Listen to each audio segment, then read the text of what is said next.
For cheap gold, items and other boosts for Diablo 4, visit aoeah.com.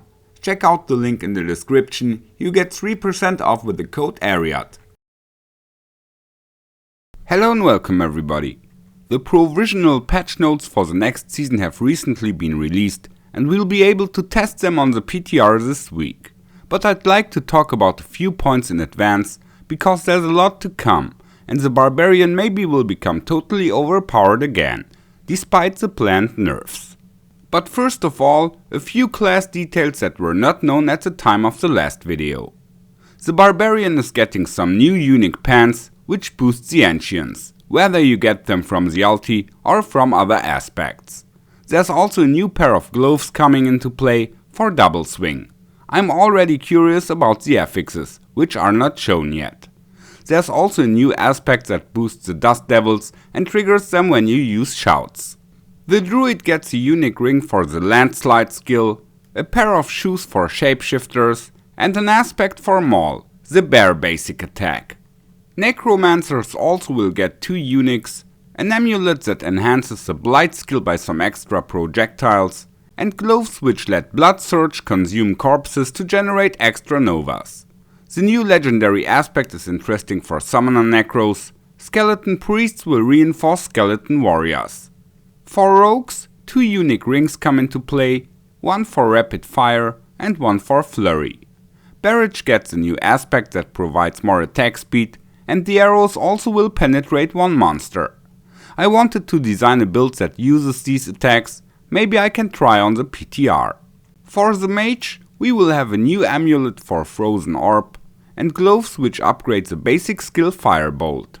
When shooting a firebolt through a firewall, it will split into 4 projectiles, which then do up to 100% more damage.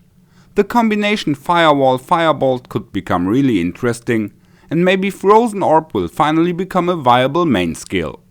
I've already explained the other points in the last video. The new codex system will definitely be really nice.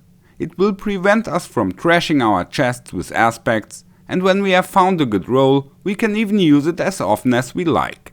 The new crafting system for the equipment is also extremely powerful, and this is where it could become unfair again. We have the fact that the items have 1 affix less than before when they drop, but they end up having up to 5, so even 1 more than before. Further, individual affixes can become incredibly strong, thanks to the new upgrading system and greater affixes. The Barbarian with his many weapon slots will benefit most from those changes, and at the same time, Barb builds still can use the highest amount of Uber items. Imagine we upgrade Grandfather and Doombringer, and the life affix gets extra strong in both cases. Like this, reaching 100,000 life points will probably be kinda easy, and if you also pimp up the life affixes on the rest of the equipment, maybe even 150,000 is possible. The loss of 10% damage reduction is actually nothing in the end. Regarding the Barb can maybe double his health. And anyone who has seen my PvP Barb build also knows how much damage reduction you can build up by equipment and Paragon system. So the 10% loss is hardly relevant. So the Barbarian obviously benefits most from the new item system, and I don't see any buffs for the other classes to catch up. The Rogue also has 3 weapon slots, but still 1 two-handed weapon less in total, whereas the affixes and aspects are much stronger. All other classes just have 2 weapon slots, if using a two-handed weapon only 1. If my assumption will be confirmed in the PTR, Blizzard could of course make further adjustments. But what do you think? Will this be another OP Barb season? Feel free to write it in the comments. I say goodbye, take care, and may the loot be with you. Follow me. Thank you. Goodbye.